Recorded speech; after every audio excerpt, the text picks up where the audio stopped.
tentara Amerika yang ikut membantu Israel, mengatakan bahwa meski Amerika, Jerman, terowongan tersebut memiliki efek yang membingungkan dan tidak nyata, menciptakan titik buta ketika orang-orang bersenjata Hamas muncul entah dari mana untuk menyerang.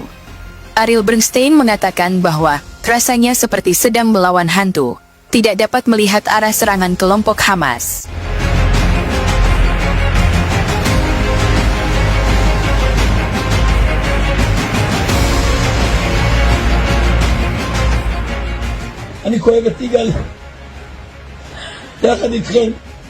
Seorang tentara Israel bernama Yair Figar dilaporkan terkapar di rumah sakit usai melakukan pertempuran sengit melawan Hamas. Menurut pengakuannya, dia melawan hantu ketika berhadapan dengan militan Palestina itu. Dia terluka seusai melakukan pertempuran di Kibbutz Kerem Shalom. Seusai pertempuran itu, Yair Figar mendapat perawatan intensif di ruang gawat darurat. Bahkan dalam video yang beredar pada Jumat, tanggal 3 November tahun 2023 terlihat sejumlah alat medis terpasang pada tubuhnya. Dalam pernyataannya, dia menceritakan pertempuran sengit dengan Hamas, seolah melawan hantu dalam pertempuran tersebut. Yair Figar pun merengek meminta diselamatkan dari neraka. Bahkan, menurut salah satu tentara Amerika yang ikut membantu Israel, mengatakan bahwa meski Amerika, Jerman, Prancis, Australia membantu Israel untuk menyerang kelompok Hamas, tetap tidak dapat mengalahkan Hamas. Padahal, Hamas adalah kelompok yang kecil. Bahkan sampai detik ini tetap tidak bisa menaklukkan Hamas.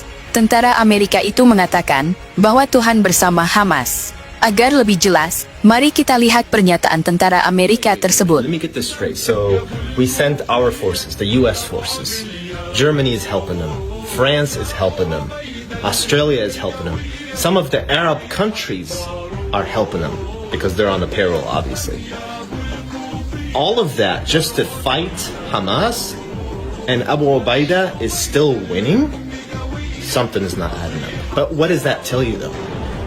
That tells me that God is on their side. And some of the soldiers, if they come back, a few of them said, we are not fighting human beings. We are fighting ghosts. Can you imagine? Can you imagine? Tuhan-Tuhan ini, salah satunya pernah terjadi saat terjadi Perang Badar di zaman Rasulullah. Perang Badar adalah salah satu pertempuran terbesar dan penting dalam sejarah Islam yang terjadi pada tahun 624 Masehi. Dalam perang ini, pasukan Muslim yang dipimpin langsung oleh Nabi Muhammad SAW dengan hanya berjumlah 313 orang. Sedangkan jumlah pasukan lawan mereka, kaum kafir Quraisy, mencapai 1.000 orang lebih. Meski pasukan orang Islam saat Perang Badar hanya sepertiga pasukan kaum kafir Quraisy, mereka dapat memenangkan pertempuran. Salah satu sebab orang Islam menang di Perang Badar adalah adanya bantuan dari malaikat yang dikirim